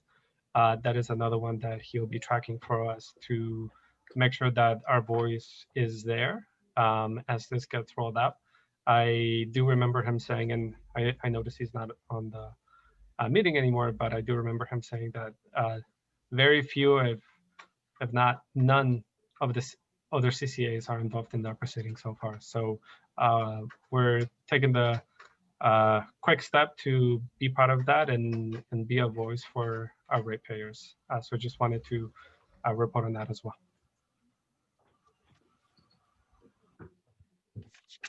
Very good. Anything else on this one? Thank you very much. Moving on to item 10. Discussion recommendation regarding feed-in tariff program. Thank you, Chair Humora. Obviously, Kirby will take the lead. Just wanted to say very quickly that he'll cover the technical side, and then I will cover two policy-related items that we have added onto the materials he originally presented to us. So just wanted to give that preface or preface, don't know how it's said. But go ahead, Kirby. Great, thanks, Sebastian. And yeah, good afternoon, everyone. I think this will be the third time that we've touched on the feed-in tariff program. The first time we spoke about it was more of an overview and whether or not there was an interest that SDCP might have in moving a program like this forward. At last month's meeting, we talked more about the specific recommendations that we propose to fold into a draft feed-in tariff document, as well as an application for that program. And what we're seeing today, what you may have noticed in your packet materials, are drafts of those very items that I just mentioned. So I think, Sebastian, you have the feed-in tariff perfect loaded up here. And really what this does is it takes the example that was previously provided. I think we looked last month at a feed-in tariff document that the Redwood Coast Energy Authority had drafted and utilizes for its program. We took that as a starting point, and we folded in the various pieces of the puzzle that we discussed with this committee, including the various incentives that might be of interest on the price side of the equation, the locational considerations that we discussed as well as various other bits and pieces that are necessary to clarify the eligibility requirements and so forth that are typically related to feed-in tariff programs. So you can see here, just kind of line by line, if you were to walk through this, how it is that eligibility is established. We've talked before about the interest in promoting new resource development. So as of the date that the feed-in tariff application is received by SDCP, the generator can't have delivered or produced power. And we really want to make sure we have new capacity. We've also talked about keeping the project size just at or under 1 megawatt, so that we don't trigger more extensive interconnection processes or other settlement complications. Of course, the project location details are spec'd out here as well, with San Diego County being kind of the broadly cast net, and then there also being a bonus incentive that would be applicable in the event that a resource was located entirely within one of the member communities of your organization. And then I think, importantly, one of the criteria that needs to be met to participate in this program is, conformance with RPS program eligibility. So, the state's renewables portfolio standard and the various documents that guide that program, including the certain, fuel types that are eligible for use in meeting and achieving RPS compliance. And then I think at the bottom of this page, there's a noteworthy item, and we touched on this last month. The interconnection process here is entirely administered by the distribution utility. So this would be something that the applicant would need to deal with directly with SDG&E on. following all of their processes, making applicable payments and so forth. This is entirely out of our hands. And while I think there are proceedings at the Public Utilities Commission related to feed-in tariff programs that SDCP could choose to participate in that might make things a little bit easier for applicants to get through those processes, it's really something that's on the periphery of our business at best. So, we're just kind of referring them over to SDG&E for these sorts of important items. And then as we move through the balance of the document here, Sebastian, if you'll advance to the next page, you can see how we kind of round out various other pieces of the puzzle, inclusive of permitting. Again, that's something that's really out of our hands. And while some of your member municipalities may be involved in those processes, those won't be direct concerns of SDCP in terms of working the administrative process. We'll just need to make sure that they have those permits in place before construction and ultimately operation occurs. The next point here, bundled product, this is kind of an important clarification. We want to make sure that the applicant knows that we're not only buying the electrons, but we're also buying the renewable attributes, inclusive of the renewable energy certificates that represent those attributes, as well as any capacity benefits that might be related to these projects. So we're buying it all. We're giving them a premium price, and we're expecting to get the entire product that they're offering as a result. There's also mention in here of a kind of common acronym in the industry, REGIS, WREGIS, or the Western Renewable Energy Generation Information System. Stick with REGIS, it's a little easier. In any case, REGIS is basically the clearinghouse for renewable energy certificates in the Western US. So any RECs that are created would be created within REGIS, transferred to SDCP's account, which is yet to be established, but it certainly will by the time you go operational. And we wanted to make sure that that was all crystal clear in the tariff document. And then in terms of the power purchase agreement, that's kind of next up, assuming we get to a point where we're comfortable with the tariff itself and the application, then we move on in drafting the power purchase agreement. There are some really good templates out there, as I've mentioned before. I think we shared one of them with you last month. And I think it would be anticipated that we would work with SDCP's transactional counsel to start that process with one of the existing drafts, and then just incorporate refinements that are specific to SDCP and this particular tariff that it intends to administer. I think for simplicity's sake, I have baked in here now in this draft just a standardized 20-year term. I think that's actually going to be preferable for most applicants. I think the premium price and the nature of the investment that's being made by these project developers, that longer term is desirable for them, and I think it's desirable for you as well, in the sense that you do want to have longstanding relationships with these local projects, and once you do establish those relationships, I think it's in both parties' best interest to make sure that those persist for quite some time. And then on to pricing, and here's where I just want to make sure that your careful eye is at work. As previously discussed, we have an 8 cent per kilowatt hour or $80 a megawatt hour base price. I believe that's more or less what we talked about last month. And then on top of that, in this draft, we have various bonus incentives that are contemplated. And we talked about some of these last month, actually maybe all of them. And it's important to note that these bonus incentives would not be paid for the entirety of the 20-year term. This is really a kicker that would be applicable for the first quarter of that term, so the first 5 years.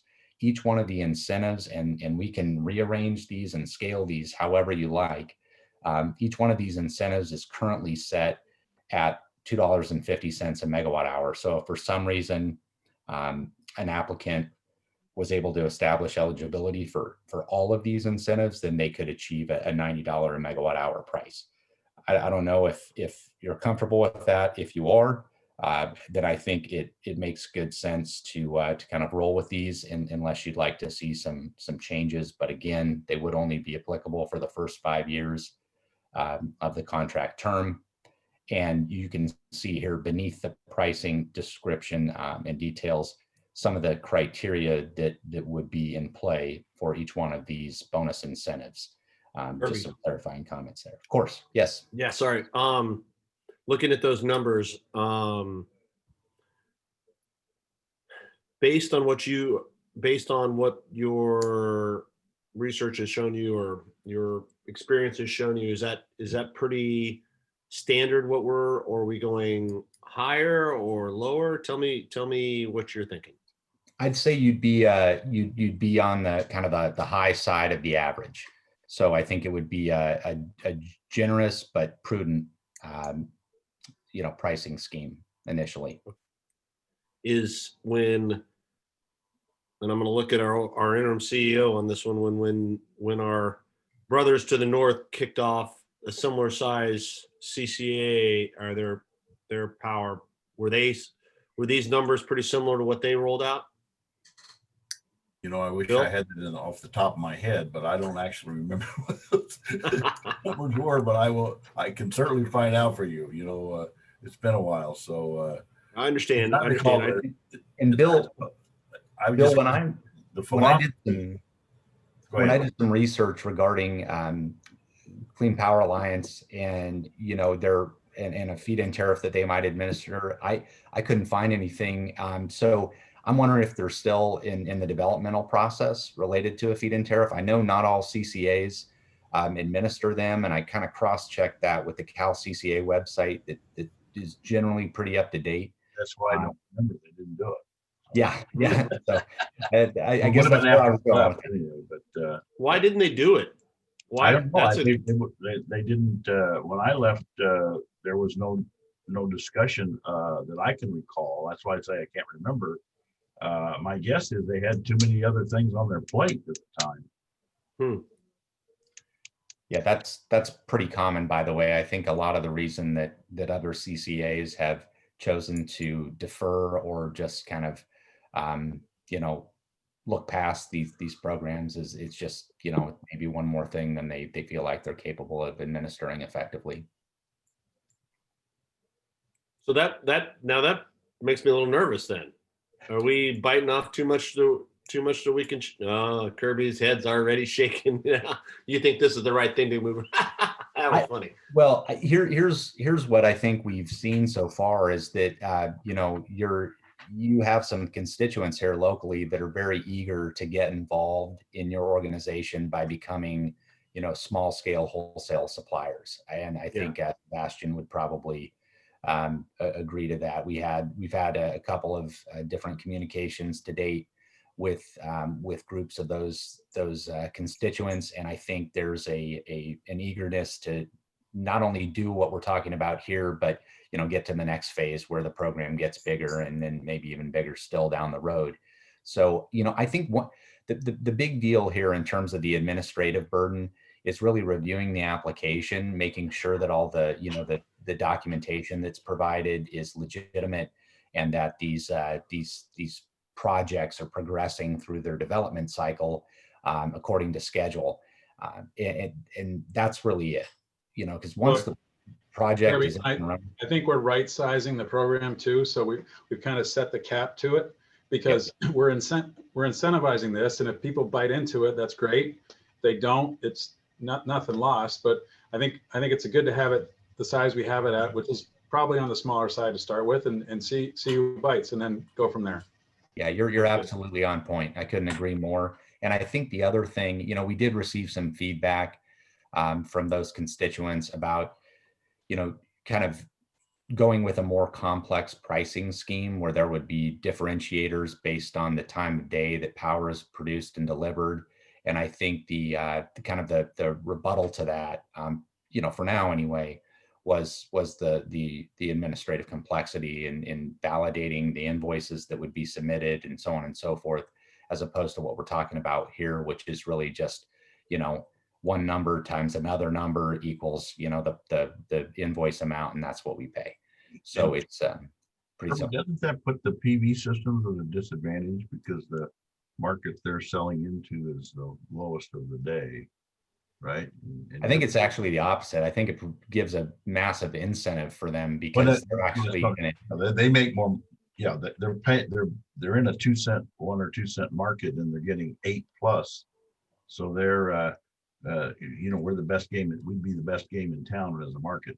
At that point. Yeah, indeed you would. That's my thinking anyway, Bill. And I figure, with this small participatory cap, this will give the organization a really good sense for, what the interest is. I think we've touched on this before, that if, folks are running for the door here, meaning trying to get in by submitting applications right away, I think we know that, the pricing is probably on the boundary of being, rather generous.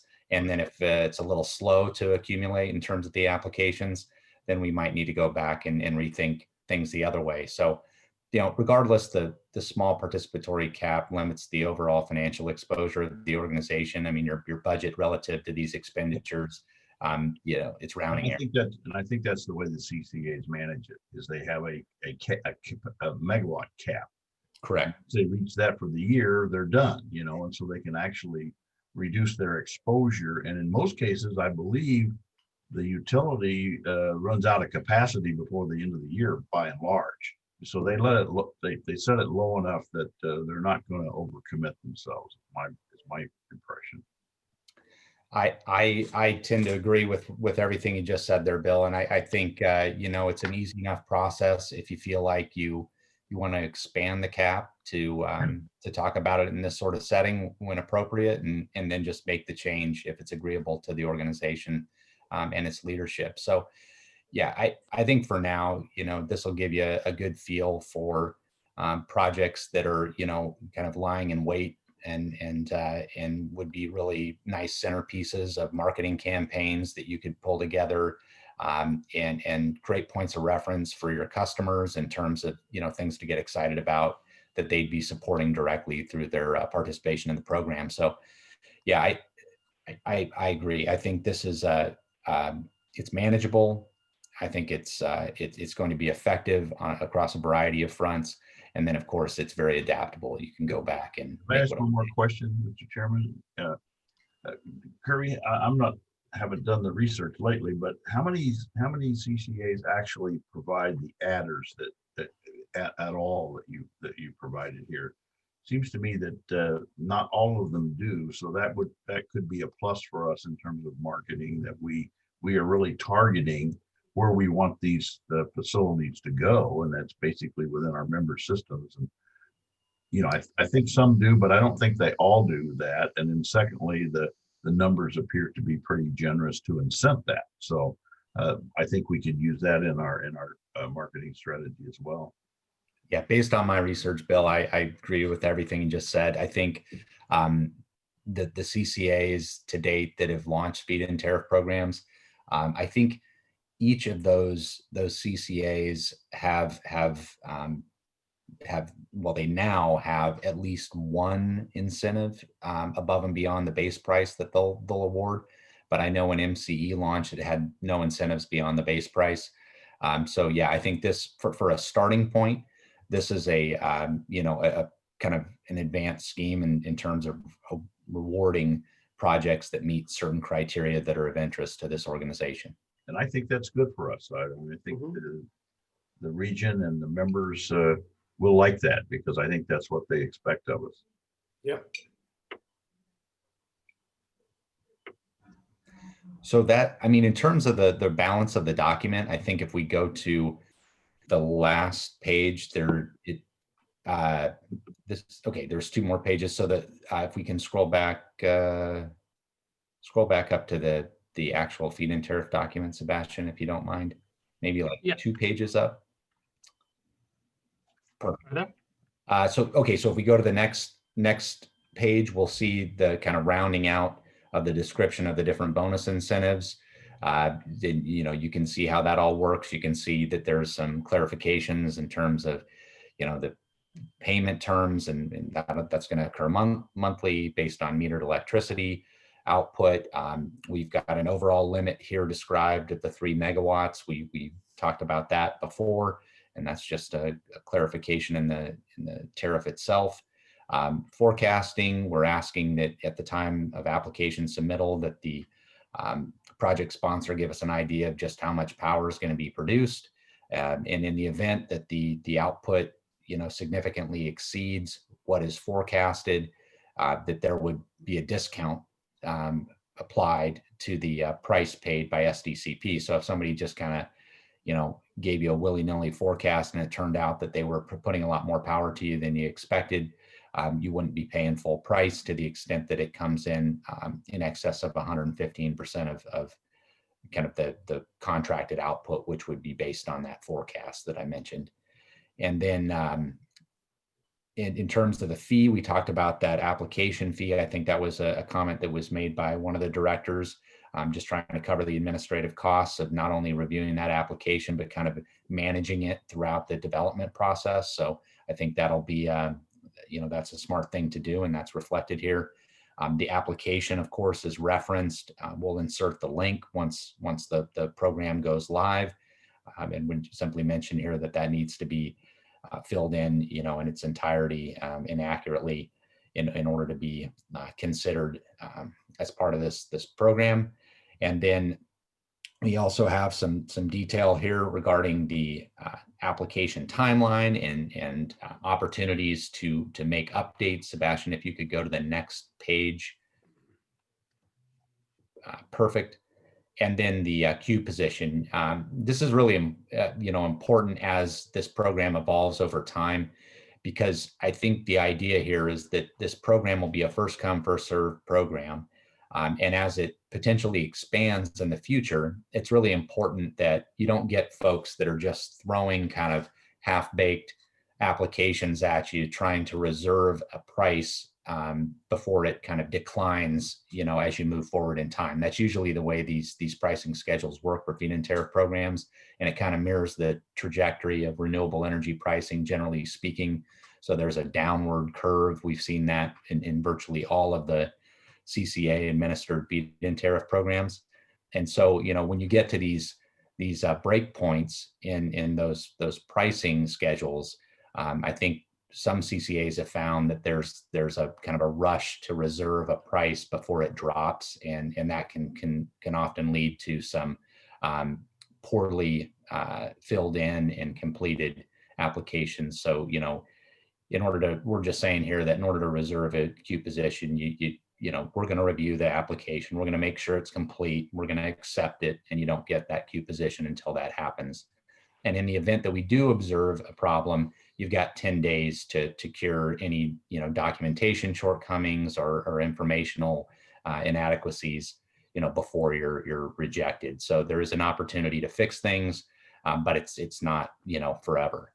And then, a key point here also, we just talked about this on the last item.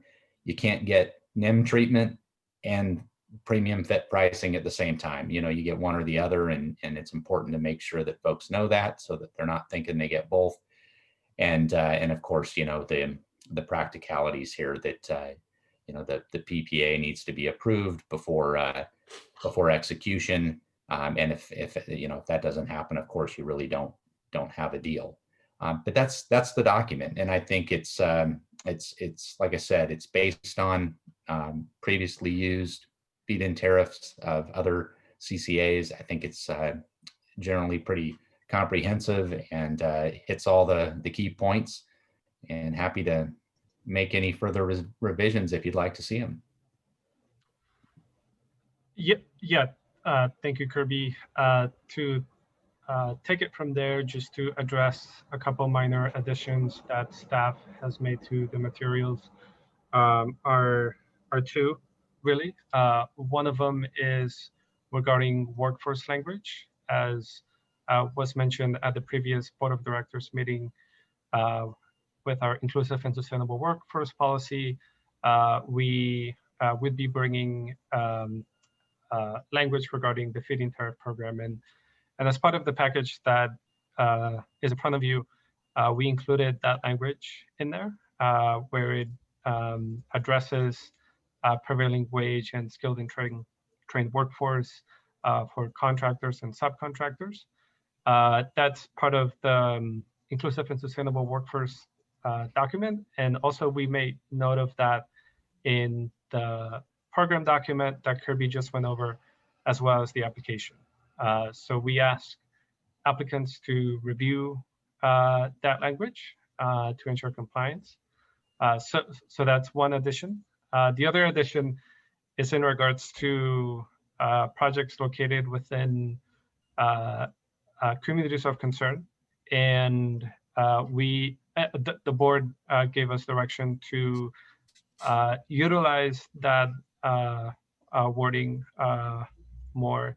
And as it relates to this program, where staff is recommending a couple more specifics, is that we utilize the City of San Diego's Climate Equity Index map that utilizes CalEnviroscreen, as well as adds other census tracts onto the City of San Diego's jurisdiction.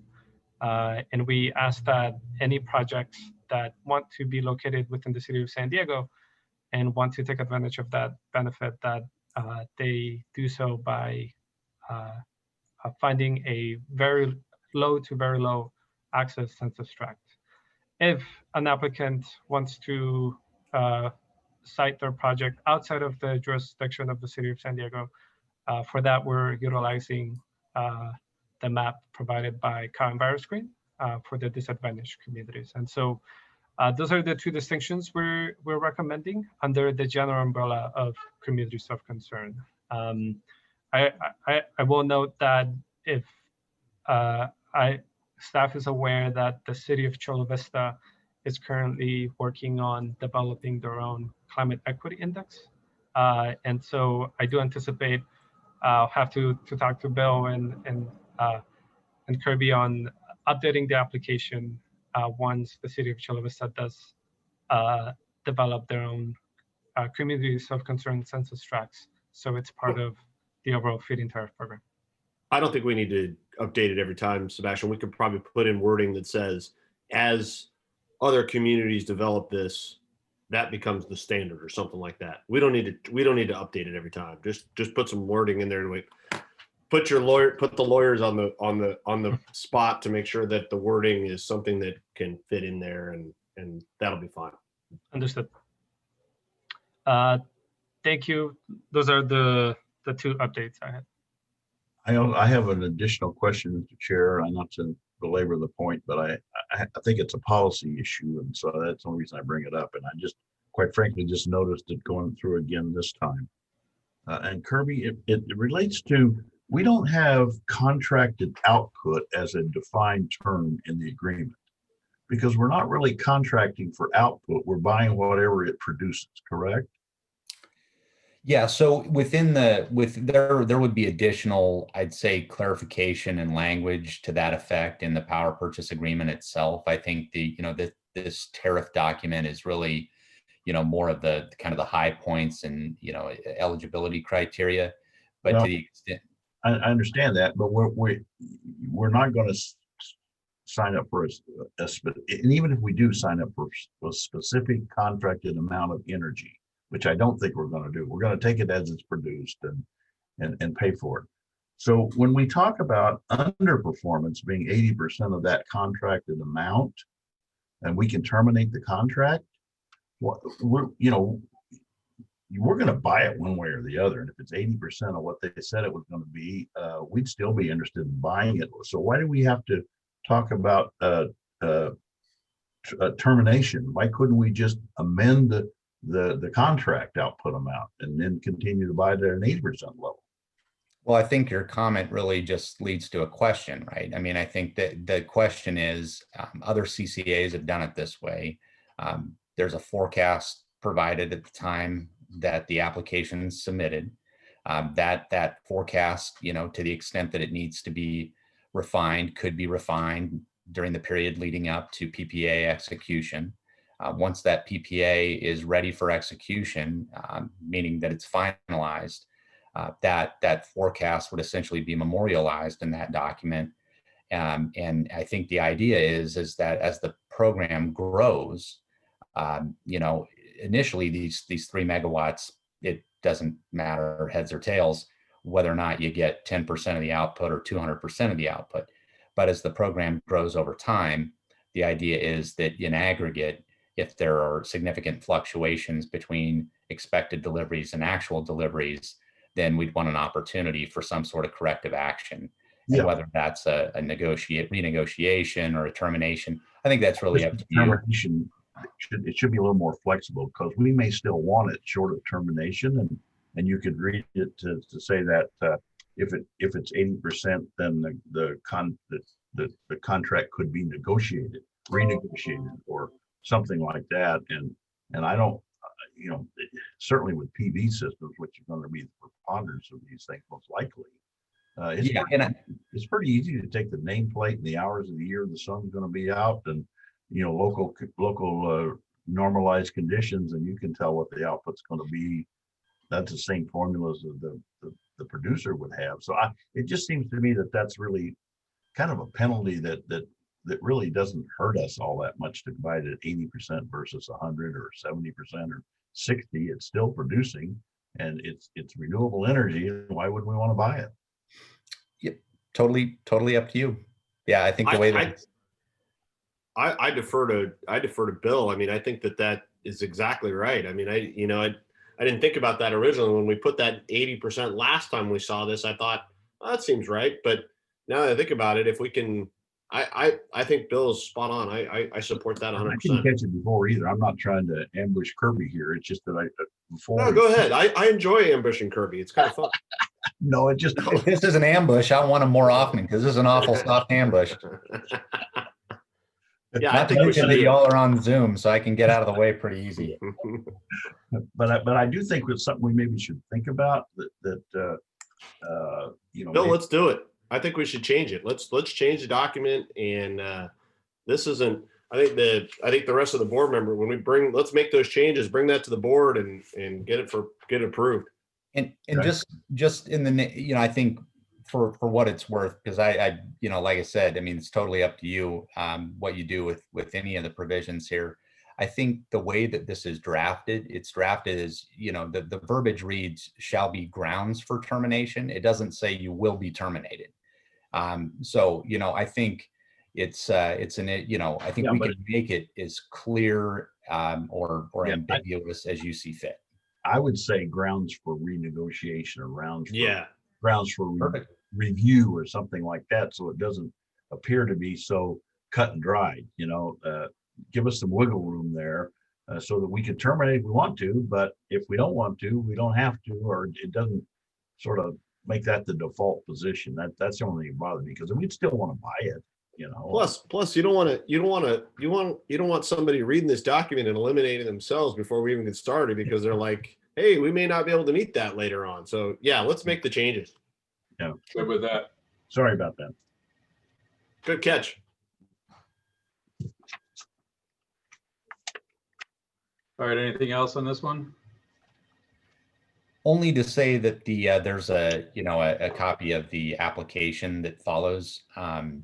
That I mean, unless you'd like to, I don't think there's necessarily a need to walk through this document in its entirety.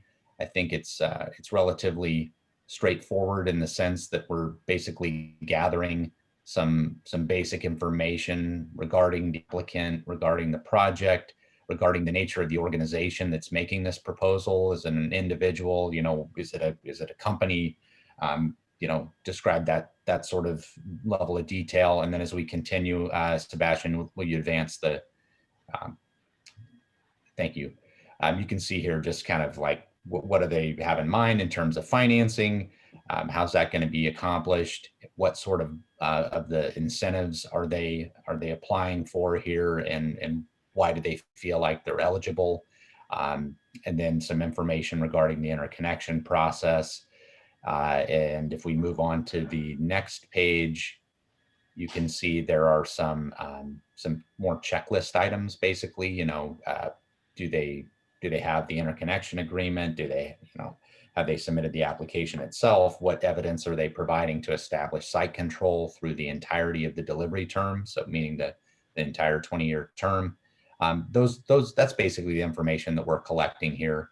And then, we're of course acknowledging here at the bottom that we're going to perform a completeness review within a reasonable amount of time, basically 1 month, so 20 business days. Basically gives us the entirety of 1 month to take a look at all this, and then, to the extent we find issues, we'll circle back, and then as the feed-in tariff document itself suggested, there's 10 days to correct any deficiencies that are observed during SDCP's review, and that's pretty much it. You don't wind up having a relationship with any of these suppliers until you have an executed PPA, and I think that's kind of the bottom line in all this. So unless they fail to keep making progress, then you kind of stick with them and try to work to that end and buy yourself some locally produced renewable power. Yep. Hey, can I go back to something real quick on Sebastian's point on the payment of prevailing wages and skilled trade provisions? There's some requirements of that I think I want to make sure that the language is tightened up, that it really reflects what state law states. So just make sure that you verify that staff verifies that the language reflects what state law says as well. So that was my last input on that. Noted, Director West, and we'll take a look at that. Thank you. Thank you. Okay. General Counsel and Sebastian, I noticed there's an attendee with a hand up. Do we have the ability? Are we able to take a comment?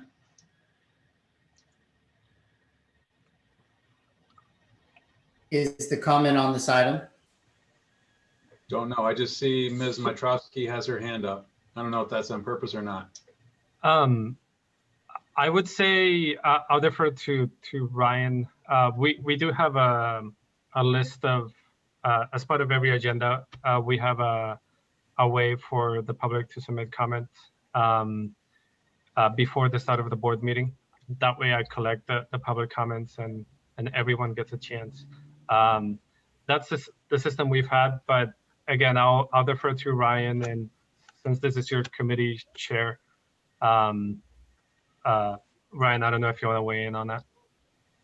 Well, you do have the discretion to take the public comment. I mean, I would note there is a process in place, but if it's on this, Ryan, if it's on this topic, they should be able to make a comment, right?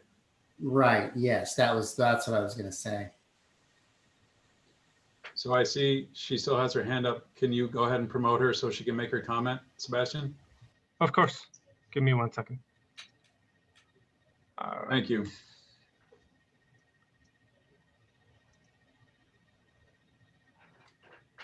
Okay. Go ahead, Ms. Mitrowski. Hi, can you hear me? Yes, thank you. Okay, great.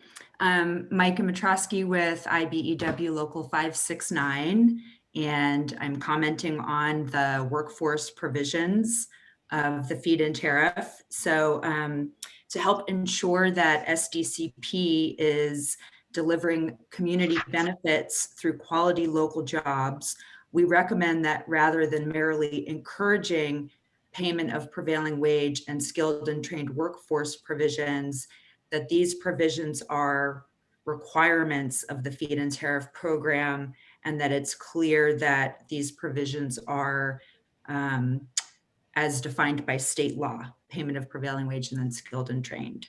Thank you very much. Thank you for your comments.